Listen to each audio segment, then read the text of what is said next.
जरा सोचिए, अगर आपकी उम्र 90 या 100 साल हो, लेकिन बिना बीमार हुए, बिना थके, एकदम फिट और खुशहाल जिंदगी जीते हुए, न हॉस्पिटल के चक्कर, न दवाइयों की लंबी लिस्ट, बस एक सादा, शांत और संतुलित जीवन। क्या ऐसा मुमकिन है? बिल्कुल मुमकिन है। और इसी सवाल का जवाब देती है द ब्लू जोन्स किताब, जिसे लिखा है नेशनल जियोग्राफिक एक्सप्लोरर डैन बुएटनर ने। इस किताब में लेखक ने दुनिया के उन 5 खास इलाकों को खोजा जहां लोग सबसे लंबा और हेल्दी जीवन जीते हैं। इटली का सर्डिनिया, जापान का ओकिनावा, कोस्टा रिका का निकोया पेनिनसुला, ग्रीस का इकारिया और अमेरिका का लोमा लिंडा। इन्हें कहते हैं ब्लू जोन्स। इन जगहों के लोग न सिर्फ लंबी उम्र जीते हैं, बल्कि दिल से भी जवान रहते हैं। उनकी एनर्जी, उनकी पॉजिटिव सोच और उनके खाने पीने और जीने का तरीका सब कुछ अनोखा और सिखाने लायक है। हमारा चैनल हिंदी ऑडियो बुक इन्हीं अनमोल किताबों की कहानियां और उनके पीछे छुपी जिंदगी बदल देने वाली सीख आपकी अपनी भाषा में एक अपनापन भरे अंदाज में लेकर आता है।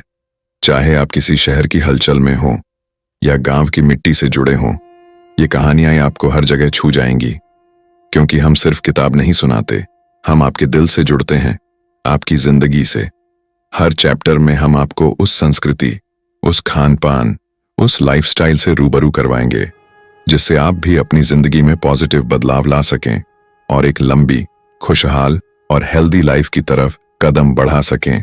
तो आइए शुरू करते हैं द ब्लू जोन्स की इस खोज यात्रा को और जानते हैं उन रहस्यमयी जिंदगियों के राज जो हमें सिखाते हैं कि लंबी जिंदगी का मतलब सिर्फ जीना नहीं, बल्कि हर दिन को पूरी तरह से जीना है।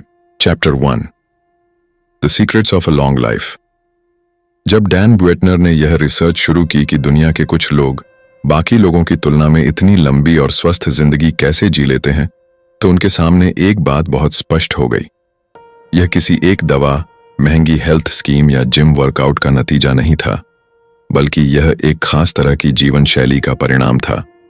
लेखक ने सबसे पहले जिन इलाकों की पहचान की, वहां लोग 90, 95, यहां तक कि 100 से भी ज्यादा उम्र तक जीते थे। लेकिन उम्र ही सब कुछ नहीं थी। ये लोग अपने 90 या 100 साल की उम्र में भी खेत में काम करते थे, सीढ़ियां चढ़ते थे, दोस्तों से मिलते थे और मानसिक रूप से पूरी तरह सतर्क रहते थे। उदाहरण के लिए, सर्डिनिया के एक बुजुर्ग जिनकी उम्र 102 साल थी, हर सुबह उठकर खुद भेड़ों को चारा देते, पहाड़ियों पर चलते और दोपहर में अपने दोस्तों के साथ बैठकर रेड वाइन पीते थे। इस चैप्टर में लेखक ने यह दिखाया कि ये लोग किसी तरह की एक्स्ट्रा एक्सरसाइज या स्ट्रिक्ट डाइट नहीं अपनाते। उनका रहन सहन पूरी तरह नेचर से जुड़ा होता है। इन ब्लू जोन्स में रहने वाले लोगों की जिंदगी में एक खास बात कॉमन मिलती है, उनका पर्पस ऑफ लाइफ। चाहे वो जापान के ओकिनावा में रहने वाली 98 साल की महिला हो या कोस्टा रिका के एक 100 ईयर के बुजुर्ग, इन सभी को पता होता है कि उन्हें हर सुबह क्यों उठना है। वो किसी न किसी मकसद से जुड़े होते हैं, चाहे वो परिवार की देखभाल हो, खेती का काम हो या समुदाय को कुछ देना। इस चैप्टर का सबसे बड़ा सबक यह है कि लंबी उम्र का राज सिर्फ शरीर को नहीं, बल्कि आत्मा और दिल को भी जिंदा रखना है। छोटे छोटे रोजाना के फैसले, एक पॉजिटिव सोच, रिश्तों से जुड़ाव और तनाव से दूरी, यही है the secrets of a long life. Chapter 2, the Sardinian secret, drink wine, walk up hill, be family strong. दुनिया की सबसे लंबी उम्र जीने वाली आबादी में से एक सर्डिनिया, इटली में पाई जाती है। यहां सेंटिनेरियन यानी 100 से ज्यादा उम्र वाले लोग आम हैं, लेकिन उनकी लंबी उम्र के पीछे सिर्फ अच्छी जीन्स या खाना पीना नहीं, बल्कि पूरी संस्कृति है। यहाँ के लोग दिन भर पहाड़ी रास्तों पर चलते हैं। कोई गाड़ी या बाइक की जरूरत नहीं। घर, बाजार, चर्च, हर जगह पैदल चलकर जाना पड़ता है। और ये चढ़ाई वाले रास्ते उनकी एक्सरसाइज बन जाते हैं। उनकी डाइट भी बेहद सिंपल और नेचुरल होती है। ये लोग ज्यादातर सब्जियां, बीन्स, होममेड ब्रेड और हल्का फुल्का डेयरी प्रोडक्ट खाते हैं। मीट बहुत कम खाते हैं, सिर्फ त्योहार या खास मौकों पर। और रोजाना 1-2 गिलास कैनोनो नाम की रेड वाइन पीते हैं, जिसमें पॉलीफिनॉल्स और एंटीऑक्सीडेंट्स की मात्रा बहुत अधिक होती है, जो हृदय को हेल्दी बनाए रखते हैं। लेकिन इस चैप्टर का असली हीरा है परिवार से जुड़ाव। यहाँ बुजुर्ग घर के केंद्र में होते हैं।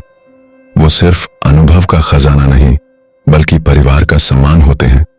बच्चे और युवा उनसे सलाह लेते हैं, उनके साथ समय बिताते हैं। 3 पीढ़ियां एक ही घर में साथ रहना आम बात है। यहाँ लोग अपने दोस्तों से भी रोज मिलते हैं। शाम को गांव के चौक में बैठते हैं, बातें करते हैं, हंसते हैं। कोई सोशल मीडिया नहीं, लेकिन असली सोशल लाइफ पूरी तरह जिंदा है।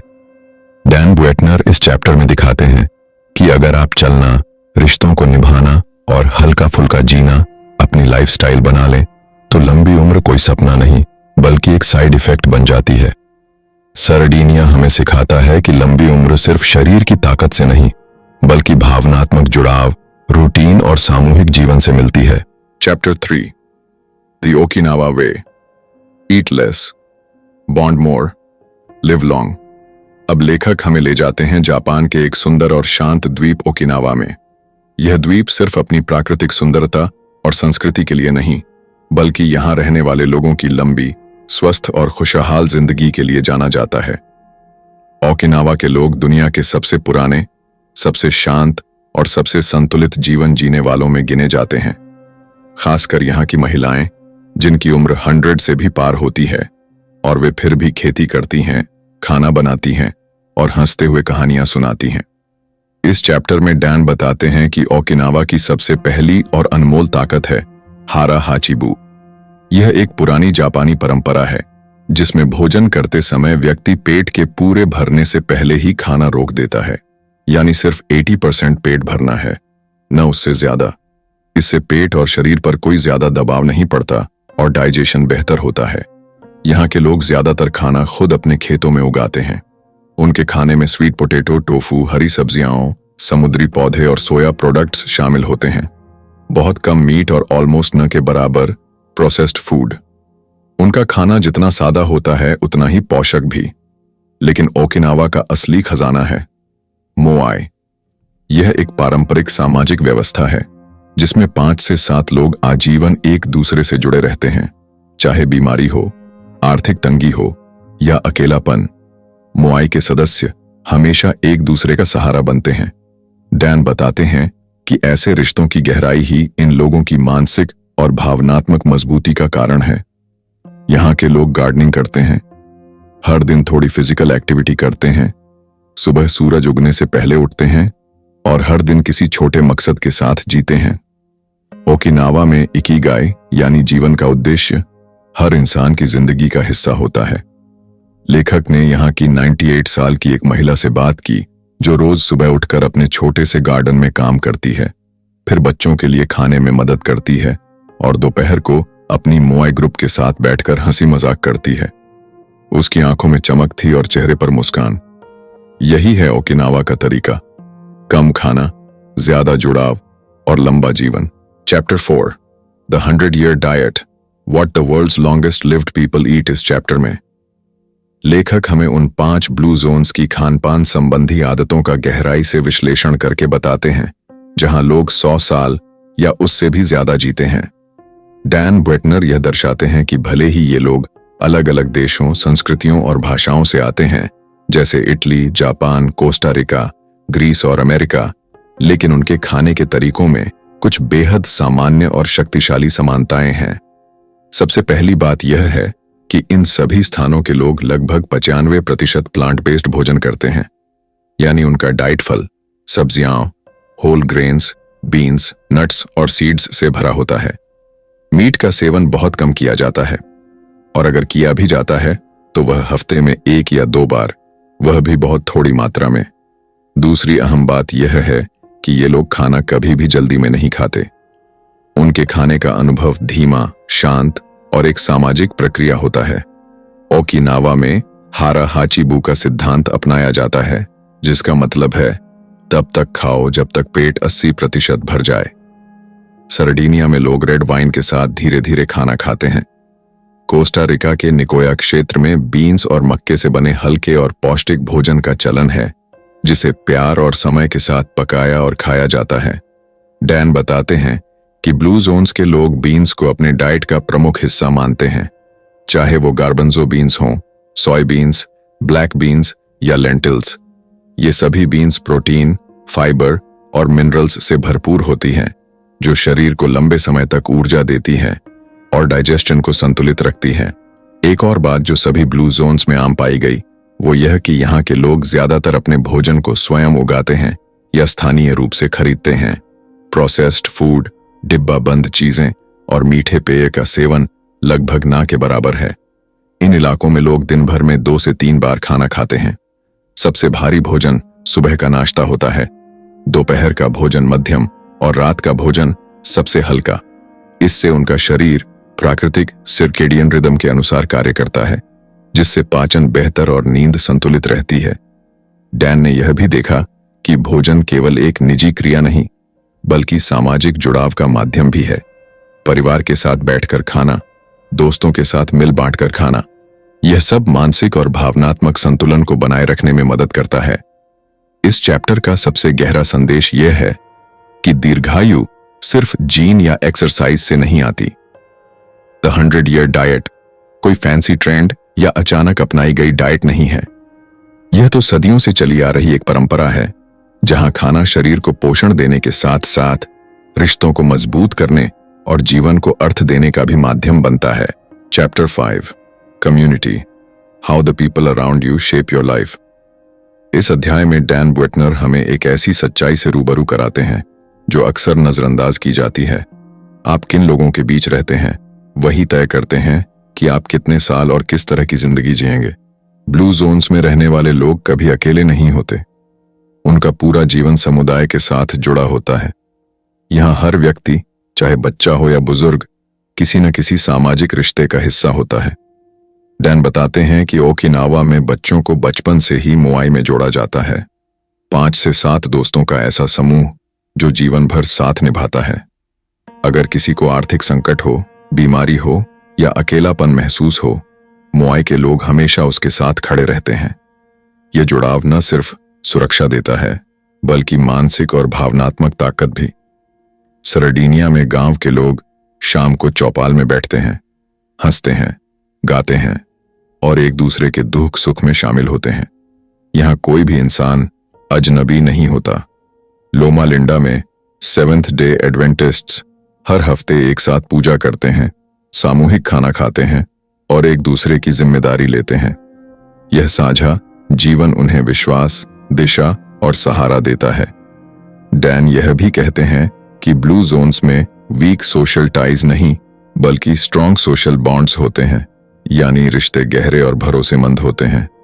लोग सोशल मीडिया पर नहीं, बल्कि एक दूसरे की आंखों में देखकर बातें करते हैं।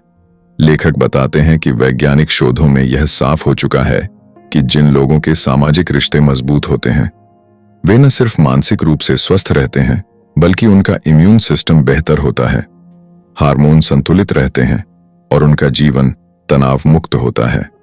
डैन हमें सुझाव देते हैं कि अपने आसपास ऐसे लोग रखें जो आपको बेहतर बनाने में मदद करें। उन लोगों से दूरी बनाएं जो आपको नीचे गिराते हैं या नकारात्मक ऊर्जा फैलाते हैं। हर हफ्ते कम से कम एक बार किसी दोस्त, रिश्तेदार या पड़ोसी से आमने सामने मिलें। अपनी दोस्ती और रिश्तों में सतहीपन नहीं, गहराई लाइए। इस अध्याय का मूल संदेश है, कम्युनिटी कोई जगह नहीं, बल्कि वह ऊर्जा है जो इंसान को इंसान से जोड़ती है। अगर आप 100 साल तक जीना चाहते हैं, तो अपने आसपास एक ऐसा समाज बनाइए जो आपको अपनाए, संभाले और आपके साथ जिए। आपकी उम्र सिर्फ आपके खाने और व्यायाम से नहीं, आपके लोगों से तय होती है। Chapter 6, the power of purpose, why knowing your why helps you live longer. इस चैप्टर में डैन बुएटनर एक बेहद गहरे और भावनात्मक विषय को सामने रखते हैं, पर्पस यानी जीवन का मकसद। लेखक बताते हैं कि जिन लोगों की उम्र 90 या 100 से भी ज्यादा होती है, उनकी लंबी जिंदगी का एक अहम रहस्य यह होता है कि उन्हें हर सुबह उठने की कोई ठोस वजह मालूम होती है। जापान के ओकिनावा में इसे कहा जाता है इकिगाई, यानी जिस वजह से आप सुबह उठते हैं। कोस्टा रिका के निकोया क्षेत्र में इसे प्लान डे वीडा कहते हैं, यानी जिंदगी की योजना। इन शब्दों के पीछे सिर्फ दर्शन नहीं, बल्कि एक पूरी जीवन शैली छिपी है। डैन ने सैकड़ों ऐसे सेंटिनेरियन से बात की जिनकी उम्र 100 के आसपास थी, लेकिन वे फिर भी खुश, सक्रिय और मानसिक रूप से संतुलित थे। उन्होंने पाया कि इनमें से अधिकांश लोगों के पास कोई न कोई उद्देश्य था, जैसे पोते पोतियों की देखभाल, समुदाय में सेवा करना, अपने खेत में कुछ नया उगाना या रोज पूजा करना। ऐसे उद्देश्य उन्हें सिर्फ जीवित ही नहीं रखते, बल्कि उन्हें जीवन से जुड़ा हुआ महसूस कराते हैं। वैज्ञानिक रिसर्च भी बताती है कि जिन लोगों को जीवन में कोई मकसद होता है, उनका कॉर्टिजोल यानी स्ट्रेस हार्मोन कम होता है, उनकी इम्यूनिटी ज्यादा होती है और डिप्रेशन जैसी मानसिक बीमारियां कम होती हैं। ब्लू जोन्स में मकसद को सिर्फ नौकरी या करियर से नहीं जोड़ा जाता। यहां जीवन का अर्थ छोटे छोटे कार्यों में छिपा होता है, जैसे किसी को रोज हंसाना, बच्चों को कहानियां सुनाना, गार्डन में पौधे लगाना या प्रार्थना करना। लेखक कहते हैं कि अगर आप 100 साल जीना चाहते हैं तो सबसे पहले ये जानिए कि आप जी क्यों रहे हैं। पर्पस कोई बड़ी योजना नहीं, बल्कि दिल से जुड़ी हुई एक भावना होती है जो आपको रोज सुबह उठने का उत्साह देती है। Chapter 7 move naturally, how everyday physical activity boosts longevity. इस चैप्टर में डैन एक और बहुत ही जरूरी लेकिन सरल रहस्य से पर्दा उठाते हैं, नेचुरल मूवमेंट, यानी रोजमर्रा की जिंदगी में स्वाभाविक रूप से किया गया शारीरिक काम। ब्लू जोन्स में रहने वाले लोग जिम नहीं जाते, न ही वे किसी स्ट्रिक्ट एक्सरसाइज रूटीन का पालन करते हैं, लेकिन फिर भी वे फिजिकली फिट रहते हैं। उनका रहस्य है चलना, झुकना, उठाना, बागवानी करना, सीढ़ियां चढ़ना, हाथ से खाना बनाना और दिन भर शरीर को धीरे धीरे काम में लगाए रखना। सर्डिनिया के बुजुर्ग हर दिन पहाड़ों पर चलते हैं, निकोया के किसान खेतों में काम करते हैं, ओकिनावा की महिलाएं बगीचे में सब्जियां लगाती हैं, लोमा लिंडा के 7th डे एडवेंटिस्ट्स सफाई, सेवा और सामूहिक कार्यों में हिस्सा लेते हैं। इन सभी कामों में एक कॉमन बात है, ये सभी गतिविधियां लो इंटेंसिटी फिजिकल मूवमेंट होती हैं, जो पूरे दिन शरीर को धीरे धीरे एक्टिव बनाए रखती हैं। यही प्राकृतिक मूवमेंट उनके दिल, फेफड़े, हड्डियां और मांसपेशियों को स्वस्थ बनाए रखता है। डैन ने यह भी नोट किया कि ब्लू जोन्स के लोग लंबे समय तक बैठते नहीं हैं। उनके घरों में अक्सर फर्श पर बैठने की संस्कृति होती है, जिससे उठने और बैठने की प्रक्रिया में ही शरीर सक्रिय रहता है। साथ ही इन लोगों के पास फिजिकल पर्पस होता है, यानी उनका शारीरिक श्रम किसी लक्ष्य के लिए होता है, जैसे बगीचे से सब्जी लाना, किसी की मदद करना, खेत की देखभाल करना। इसका परिणाम यह होता है कि उनकी एक्टिविटी सिर्फ शरीर नहीं, बल्कि मन को भी सुकून देती है। डैन कहते हैं कि हमें भी अपने आधुनिक जीवन में नेचुरल मूवमेंट को शामिल करना चाहिए। लिफ्ट की बजाय सीढ़ियां चढ़ना, गाड़ी की बजाय पैदल चलना और मशीनों की बजाय हाथ से काम करना। ये सभी छोटे छोटे कदम हमें लंबी, स्वस्थ और संतुलित जिंदगी की ओर ले जा सकते हैं। इस चैप्टर का सार यही है, फिटनेस कोई लक्ष्य नहीं, बल्कि जीवन का हिस्सा होना चाहिए। Chapter 8 downshift, the art of stress reduction in the world's longest lived people. इस चैप्टर में डैन ब्रेटनर बात करते हैं एक ऐसे खतरनाक लेकिन अक्सर नजरअंदाज किए जाने वाले दुश्मन की, स्ट्रेस यानी तनाव। वह बताते हैं कि दुनिया की ज्यादातर मौतें सीधे सीधे किसी बीमारी से नहीं, बल्कि लंबे समय तक बने रहने वाले क्रॉनिक स्ट्रेस से होती हैं। लेकिन ब्लू जोन्स में रहने वाले लोग इस तनाव को बहुत ही सरल लेकिन गहरे तरीकों से कम करना जानते हैं। डैन बताते हैं कि ब्लू जोन्स के लोग भी तनाव का सामना करते हैं। उनके जीवन में भी संघर्ष, दुख और कठिनाई होती है, लेकिन वे डाउन शिफ्ट करना जानते हैं, यानी दिन में कुछ पल ऐसे निकालना जब वे रुकते हैं, थमते हैं और अपने मन को शांत करते हैं। उदाहरण के तौर पर ओकिनावा में लोग दिन की शुरुआत एंसेस्टर रिमेम्बरेंस यानी पूर्वजों को याद करके करते हैं। इससे उन्हें अपनी जड़ों से जुड़ाव महसूस होता है। सर्डिनिया में लोग हर दोपहर को दोस्तों के साथ बैठकर वाइन पीते हैं और आपसी बातचीत से तनाव को हल्का करते हैं। निकोया में लोग नियमित रूप से दोपहर में आराम करते हैं और प्रकृति के साथ समय बिताते हैं। लोमा लिंडा के 7th डे एडवेंटिस्ट्स हर शनिवार को पूरा दिन सबत मनाते हैं। एक दिन जो काम से नहीं, बल्कि शांति, सेवा और प्रार्थना के लिए होता है। यह दिन उन्हें मानसिक और शारीरिक रूप से रीसेट करने का मौका देता है।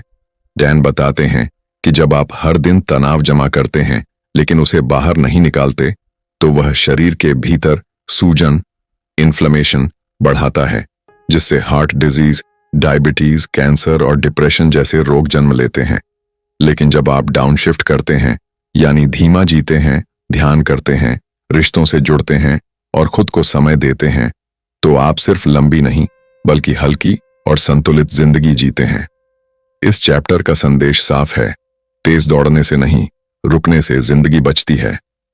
Chapter 9, belong, the power of faith and community. इस चैप्टर में डैन हमें बताने लगते हैं कि किस तरह बिलोंगिंग यानी किसी समुदाय या विश्वास प्रणाली से जुड़ाव हमारे जीवन को लंबा और गहरा बनाता है। ब्लू जोन्स में रहने वाले लोगों के बीच एक बात कॉमन है, वे सभी किसी न किसी आध्यात्मिक या सामाजिक समूह से जुड़े होते हैं। लोमा लिंडा में सेवेंथ डे एडवेंटिस्ट्स हर हफ्ते चर्च में जाते हैं। ओकिनावा में लोग अपने पूर्वजों की पूजा करते हैं। सरडीनिया और ग्रीस में लोग चर्च की प्रार्थनाओं, मेलों और धार्मिक आयोजनों में हिस्सा लेते हैं। और निकोया में लोग अपने पड़ोसियों, रिश्तेदारों और समुदाय के लोगों के साथ मिल बांटकर जीवन जीते हैं। डैन कहते हैं कि नियमित रूप से किसी फेथ बेस्ड कम्युनिटी से जुड़ना न सिर्फ मानसिक शांति देता है, बल्कि सामाजिक सुरक्षा और भावनात्मक ताकत भी। यह जुड़ाव लोगों को अकेलेपन से बचाता है, जो आज की दुनिया की सबसे गंभीर बीमारियों में से एक बन चुकी है। एक अध्ययन में पाया गया कि जो लोग हफ्ते में एक बार भी किसी धार्मिक या सामाजिक समुदाय से जुड़ते हैं, उनकी औसत उम्र उन लोगों से 5 से 7 साल ज्यादा होती है जो बिल्कुल अलग थलग रहते हैं। ब्लू जोन्स के लोग मानते हैं कि जीवन सिर्फ अपने लिए नहीं, बल्कि एक बड़े उद्देश्य और समुदाय के लिए है। यही सोच उन्हें जीवन से जोड़े रखती है। डैन बताते हैं कि इस जुड़ाव का मतलब यह नहीं कि आपको किसी एक धर्म में जाना है, बल्कि यह जरूरी है कि आप अपने आसपास एक ऐसा भावनात्मक और सामाजिक वातावरण बनाएं जहां आप सुने जाएं, समझे जाएं और स्वीकार किए जाएं। इस चैप्टर का सार यही है, जब हम दूसरों से जुड़ते हैं तभी हम सच में खुद से जुड़ पाते हैं। फेथ, फ्रेंडशिप और फेलोशिप यही हैं एक लंबे और पूर्ण जीवन की आत्मा। Chapter 10, loved ones. First, how putting family first adds years to your life. इस चैप्टर में डैन ब्रेटनर हमें बताते हैं कि ब्लू जोन्स में रहने वाले लोग सिर्फ हेल्दी खाने और एक्टिव रहने से ही लंबी उम्र नहीं जीते, बल्कि उनका सबसे बड़ा सहारा होता है परिवार। ब्लू जोन्स की हर संस्कृति में एक बात बेहद गहराई से बसी होती है, लव्ड वंस फर्स्ट, यानी पहले परिवार। यहाँ के लोग अपने माता पिता, दादा दादी और बच्चों के साथ न सिर्फ एक ही छत के नीचे रहते हैं, बल्कि दिल से जुड़े रहते हैं। वे बुजुर्गों को बोझ नहीं बल्कि आशीर्वाद मानते हैं। उदाहरण के लिए, सरडीनिया में 3 पीढ़ियां एक साथ खाना खाती हैं। ओकिनावा में नानी दादी बच्चों को कहानियां सुनाती हैं, साथ में बागवानी करती हैं। निकोया में दादाजी खेत का काम करते हैं और पोते पोतियों को जीवन के सबक सिखाते हैं। लोमा लिंडा में रविवार का दिन फैमिली डे होता है, जहां सब मिलकर प्रार्थना करते हैं, खाना बनाते हैं और गहरी बातचीत करते हैं। डैन बताते हैं कि जब बुजुर्गों को सम्मान और स्थान मिलता है तो वे मानसिक रूप से स्वस्थ रहते हैं। वहीं बच्चे भी अधिक आत्मविश्वासी और भावनात्मक रूप से मजबूत होते हैं। एक संयुक्त और स्नेह भरा परिवार सबकी उम्र बढ़ाता है। ब्लू जोन्स के लोग पारिवारिक रिश्तों को प्राथमिकता देते हैं। वे बुजुर्ग माता पिता की देखभाल खुद करते हैं, बच्चों के साथ समय बिताते हैं और भाई बहनों से संपर्क बनाए रखते हैं। यही जुड़ाव उन्हें सुरक्षा, खुशी और संतुलन देता है। डैन कहते हैं, अगर आप लंबा और अच्छा जीवन चाहते हैं तो परिवार को वक्त दीजिए। टीवी और मोबाइल से ज्यादा जरूरी है वो इंसान जो आपके साथ खाना खा रहा है और वो रिश्ता जो आपके जीवन की जड़ें मजबूत करता है। Chapter 11, right tribe, surround yourself with the right people. इस अध्याय में डैन एक और जरूरी तत्व की चर्चा करते हैं, राइट ट्राइब, यानी ऐसे लोग जिनके साथ आप हर दिन रहते हैं और जिनका असर आपकी सोच, आदतों और जीवन शैली पर पड़ता है। ब्लू जोन्स के लोग अकेले नहीं रहते, वे हमेशा किसी न किसी सही लोगों की मंडली के साथ जुड़े होते हैं। ओकिनावा में इसे मोआई कहा जाता है। यह 5 से 7 लोगों का जीवन भर का ग्रुप होता है जो एक दूसरे की मदद करता है, साथ खाता है, हंसता है और मुश्किल समय में सहारा बनता है। डैन बताते हैं कि आपका सोशल सर्कल आपकी आदतों को तय करता है। अगर आपके दोस्त एक्टिव हैं, हेल्दी खाना खाते हैं, पॉजिटिव सोचते हैं, तो आप भी वैसा ही बनने लगते हैं। और अगर आपके आसपास के लोग स्ट्रेस में जीते हैं, बुरी आदतें रखते हैं, तो उनकी नकारात्मकता धीरे धीरे आपको भी प्रभावित करती है। ब्लू जोन्स में लोग अपने रिश्तों को सिर्फ औपचारिकता की तरह नहीं निभाते, बल्कि उन्हें पूरी संवेदनशीलता और समय देते हैं। वे अपने दोस्तों से नियमित रूप से मिलते हैं, साथ खाना खाते हैं, चर्च या सामुदायिक कार्यक्रमों में भाग लेते हैं और मिलकर हंसते हैं। डैन कहते हैं कि राइट ट्राइब का मतलब है ऐसे लोग जिनसे आप खुलकर बात कर सकते हैं, जो आपको वैसे ही स्वीकारते हैं जैसे आप हैं और जो आपको जिंदगी के हर मोड़ पर प्रेरणा और सहारा देते हैं। इस चैप्टर का मुख्य संदेश यही है, आपका सामाजिक वातावरण आपकी उम्र तय करता है। अकेले रहना धीरे धीरे शरीर और आत्मा को तोड़ता है, जबकि एक पॉजिटिव, प्यार भरा और सहयोगी ट्राइब आपकी जिंदगी को लंबा और बेहतर बना देता है। डैन अंत में यही कहते हैं, choose your people wisely because they become your destiny. Chapter 12 the blue zones, kitchen, eating to live to 100। इस अध्याय में डैन ब्वेटनर हमें ब्लू जोन्स के स्वाद और संस्कृति से भरी हुई रसोई में लेकर जाते हैं। The blue zones kitchen. लेखक बताते हैं कि 100 साल तक जीने वाले लोग कोई खास डाइट प्लान या ट्रेंडी फूड्स पर निर्भर नहीं होते। उनका खाना सीधा, घरेलू, मौसमी और आत्मा से जुड़ा हुआ होता है। डैन ने अलग अलग ब्लू जोन्स में यात्रा करते हुए हजारों पारंपरिक व्यंजन देखे, जैसे ओकिनावा का स्वीट पोटैटो स्ट्यू, सरडीनिया का मिनेस्ट्रोन सूप, निकोया की black bean and corn tortillas, Ikaria का वाइल्ड ग्रीन्स पाई और लोमा लिंडा के whole wheat plant based meals.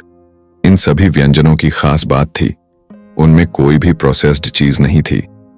यहाँ के लोग खाना खुद उगाते हैं, खुद बनाते हैं और परिवार या दोस्तों के साथ मिलकर खाते हैं। उनकी रसोई में चीनी, packaged food, fast food, refined तेल जैसी चीजें ना के बराबर होती हैं। खाने में ज्यादातर बीन्स, होल ग्रेन्स, हरी सब्जियां, फल, जैतून का तेल, नट्स और हल्की मात्रा में डेयरी या मीट होता है। डैन बताते हैं कि ब्लू जोन्स की रसोई सिर्फ पोषण देने वाली जगह नहीं, बल्कि संस्कार देने वाली जगह है। वहां बच्चे खाना बनाना सीखते हैं, परिवार साथ बैठकर भोजन करता है और हर थाली में इतिहास, प्रकृति और संस्कृति की झलक मिलती है।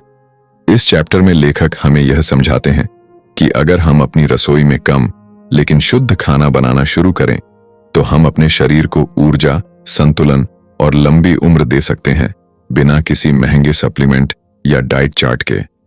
इस अध्याय का सार है, खाना सिर्फ शरीर को नहीं, आत्मा को भी पोषण देता है।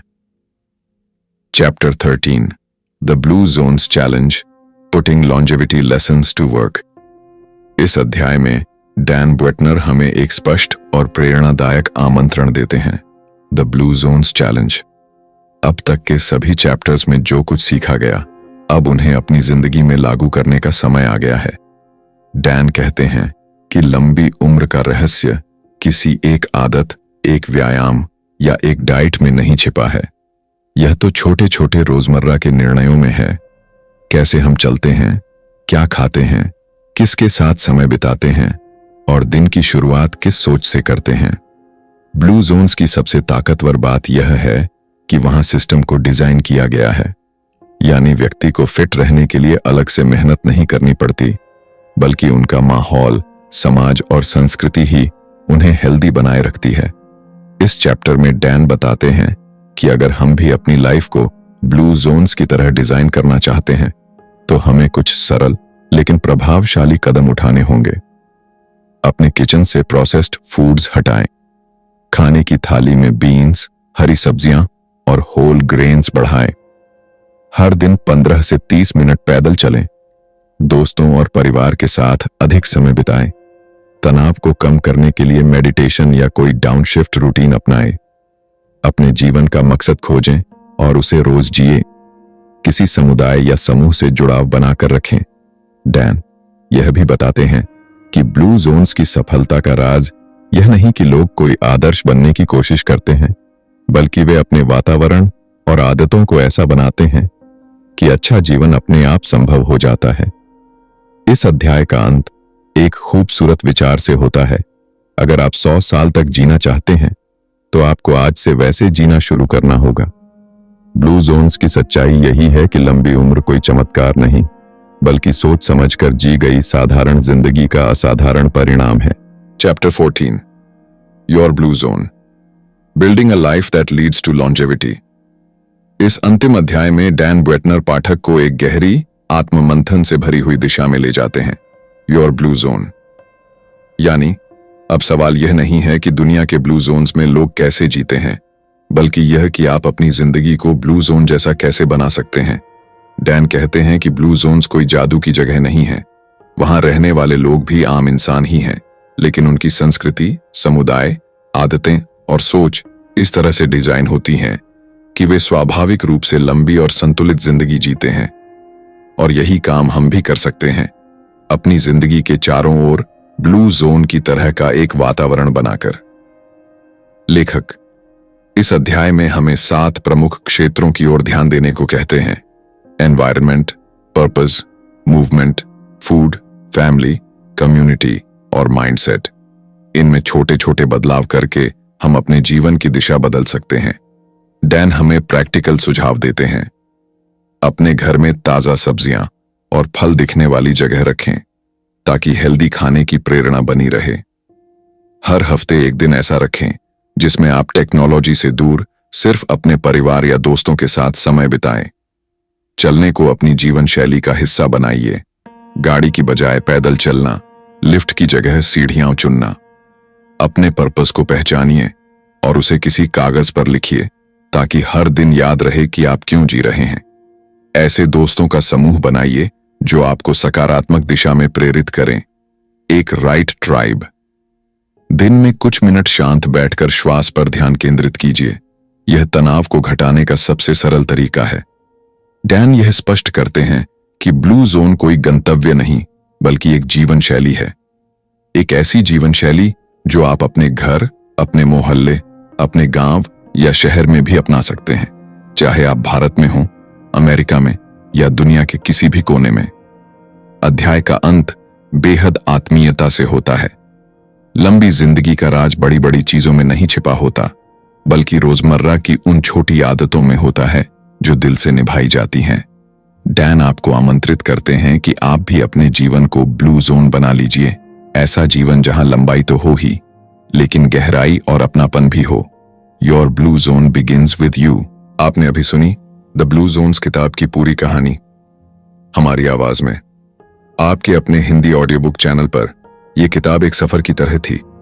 ऐसा सफर जो हमें दुनिया के उन कोनों में ले गया जहां लोग 90 या 100 नहीं, 100 से भी ज्यादा साल जीते हैं, और वो भी सिर्फ सांसें लेकर नहीं, बल्कि मुस्कुराकर, जी भर के। हम जानते हैं कि आप चाहे किसी छोटे गांव के हों, जहां सुबह की पहली रोशनी खिड़की नहीं आंगन में उतरती है, या फिर किसी बड़े शहर के उस फ्लैट में रहते हों जहां नींद से पहले मोबाइल की आखिरी स्क्रीन देखी जाती है। इस कहानी में कहीं ना कहीं आपका हिस्सा भी था। शायद जब ओकिनावा की महिलाएं बागवानी कर रही थीं, तो आपको अपनी दादी की याद आ गई होगी, जो सुबह सुबह तुलसी के पौधे को पानी देती थीं। शायद जब सरडीनिया के लोग वाइन के साथ हंसते हुए बैठे थे, तो आपको गांव की वो शाम याद आ गई होगी, जब छत पर बैठकर चाय के साथ बातें चलती थीं, बिना घड़ी देखे, बिना किसी नोटिफिकेशन के। हमारा हिंदी ऑडियो बुक चैनल सिर्फ एक माइक और रिकॉर्डिंग से बना प्लेटफॉर्म नहीं है। यह एक कोशिश है आपके और हमारे बीच वो पुल बनने की, जहां शब्दों में अपनापन हो, आवाज में गांव की मिट्टी की खुशबू हो, और हर कहानी में कुछ ऐसा लगे कि हाँ, ये बात तो जैसे मेरे लिए ही कही गई है। हम हर किताब को यूं नहीं सुनाते जैसे कोई लेक्चर चल रहा हो। हम उसे सुनाते हैं जैसे कोई बड़ा भाई अपनी छोटी बहन को समझा रहा हो, जैसे कोई पापा अपने बेटे को किस्सा सुना रहे हों। या जैसे कोई बूढ़ा बुजुर्ग शाम को चौपाल में बैठकर कह रहा हो, बेटा, जिंदगी यूं भी जी जाती है। अगर आपको हमारी ये कोशिश अच्छी लगी हो तो इस चैनल को सब्सक्राइब जरूर कीजिए। ये आपके एक क्लिक से ज्यादा है। ये हमारे लिए आपकी मोहब्बत है, साथ है और उस अपनापन का इजहार है जो हमें और आपको जोड़ता है। हर हफ्ते हम ऐसी ही कहानियां किताबों के जरिए जिंदगी से जुड़ी बातें लेकर आएंगे। कहीं शहर की भीड़ में रास्ता दिखाएंगे तो कहीं गांव के सन्नाटे में सुकून का एक कोना बनाएंगे। अगली किताब तक अपना ख्याल रखिए, तेज मत दौड़िए, थोड़ा थमिए, कभी अकेले मत रहिए, अपनों से जुड़े रहिए और सबसे जरूरी, हर दिन जीने की वजह ढूंढते रहिए। ये था हिंदी ऑडियो बुक चैनल, जहां किताबें नहीं, रिश्ते सुने जाते हैं, जहां आवाजें कहानियों से नहीं, आपकी जिंदगी से जुड़ती हैं और जहां हर अध्याय में थोड़ा गांव है, थोड़ा शहर, लेकिन सबसे ज्यादा आप हैं।